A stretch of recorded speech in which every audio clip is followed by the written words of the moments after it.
ہر ملک کی خوشحالی اور اس کا مستقبل امن و امان سے وابستہ ہوتا ہے، اور جب کسی خطے میں بد امنی کے سائے گہرے ہونے لگیں تو وہاں ریاست کی رٹ قائم کرنے کے لیے سخت فیصلے ناگزیر ہو جاتے ہیں۔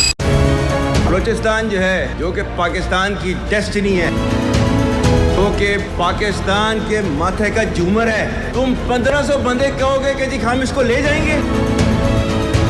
ہماری اگلی 10 نسلیں بھی نہیں لے کے جا سکتی۔ بلوچستان میں جاری آپریشن شابان بھی ایک ایسا ہی ناگزیر اور فیصلہ کن قدم ہے جس نے نہ صرف پاکستان بلکہ پورے خطے کو ایک بڑی تباہی سے بچانے میں اہم کردار ادا کیا ہے۔ مانگی ڈیم کے قریب دہشت گردوں کے بزدلانہ حملے کے بعد پاک فوج، FC بلوچستان اور پولیس نے مشترکہ طور پر اس بڑی عسکری مہم کا آغاز کیا۔ اس مہم کا اصل ہدف فتنہ الخوارج اور فتنہ الہندوستان جیسے ملک دشمن اور انسانیت دشمن عناصر کے وہ ٹھکانے تھے جہاں سے بیٹھ کر پاکستان کے معصوم شہریوں، سیکیورٹی فورسز اور خطے کے اہم ترقیاتی منصوبوں کو نشانہ بنایا جا رہا تھا۔ اس آپریشن کے تحت کی جانے والی مربوط زمینی اور فضائی کارروائیوں میں اب تک سینکڑوں دہشت گرد اپنے انجام کو پہنچ چکے ہیں، جس سے ان نیٹ ورکس کو ناقابل تلافی نقصان پہنچا ہے۔ آج کی دنیا ایک عالمی گاؤں یعنی گلوبل ولیج کی حیثیت رکھتی ہے، جہاں کسی بھی ایک ملک کی بدامنی پورے خطے اور بالآخر پوری دنیا کے استحکام کو متاثر کرتی ہے۔ یہی وجہ ہے کہ آپریشن شابان کی گونج اور اس کی کامیابیوں کو عالمی سطح پر بھی تسلیم کیا جا رہا ہے، جس کی واضح مثال معروف بین الاقوامی جریدے دی ڈپلومیٹ کی حالیہ تجزیاتی رپورٹ ہے۔ اس آپریشن کے ذریعے پاکستان نے جس طرح ان دہشت گردوں کی کمر توڑی ہے، اس سے ثابت ہوتا ہے کہ پاکستان خطے میں پائیدار امن کا سب سے بڑا ضامن ہے۔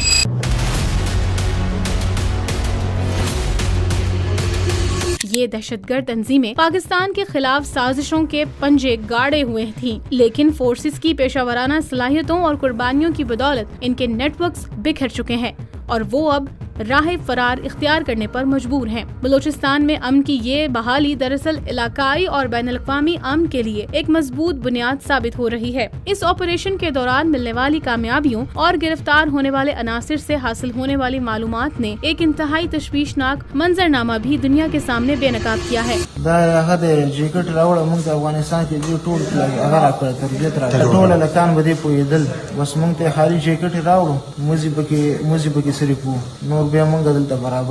تفتیش کے دوران یہ حقیقت واضح ہو کر سامنے آئی کہ فتنہ الخوارج دراصل اپنے افغان طالبان حلیفوں کی مدد سے کام کر رہا تھا، جو اب خود بھارت فتنہ الہندوستان کے لیے ایک بڑی پراکسی کا روپ دھار چکے ہیں۔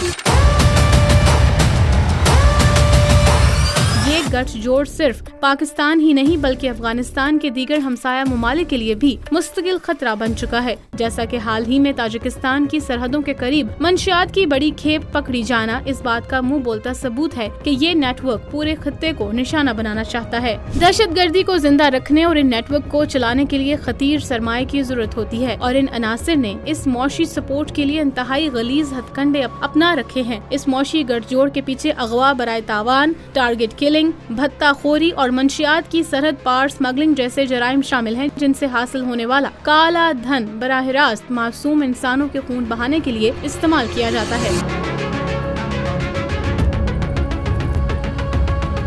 پاکستان نے آپریشن شابان کے ذریعے نہ صرف ان دہشت گردوں کو نشانہ بنایا ہے بلکہ ان کی فنڈنگ کے انہی معاشی ذرائع کو بھی کامیابی سے بلاک کیا ہے۔ جب تک دہشت گردی کو ملنے والی یہ معاشی لائف لائن نہیں کٹتی، تب تک امن کا خواب ادھورا رہتا ہے، اور یہی وہ بڑا مارکا ہے جو پاکستان نے سر انجام دیا ہے اور جس کی عالمی سطح پر بھرپور پذیرائی ہو رہی ہے۔ آپریشن شابان کا آغاز اس حقیقت کا منہ بولتا ثبوت ہے کہ فتنہ الخوارج اور فتنہ الہندوستان سے لاحق خطرات اب اس نہج پر پہنچ چکے تھے کہ جہاں ایک بڑی اور فیصلہ کن کارروائی کے علاوہ کوئی دوسرا راستہ باقی نہیں بچا تھا۔ عسکری سطح پر ان ناسوروں کا کلاکما کرنا جہاں انتہائی ناگزیر تھا، وہیں یہ آپریشن اب بلوچستان میں مقامی اداروں کی مضبوطی اور اقتصادی اور سماجی ترقی کے لیے دروازے کھولنے کی راہ بھی ہموار کر رہا ہے۔ پاکستان کی یہ کامیابی اس بات کا پختہ پیغام ہے کہ خطے میں دہشت گردی کے خلاف جنگ صرف ایک فوجی مہم نہیں بلکہ انسانیت کے بقا اور ایک پرامن کل کی ضمانت ہے۔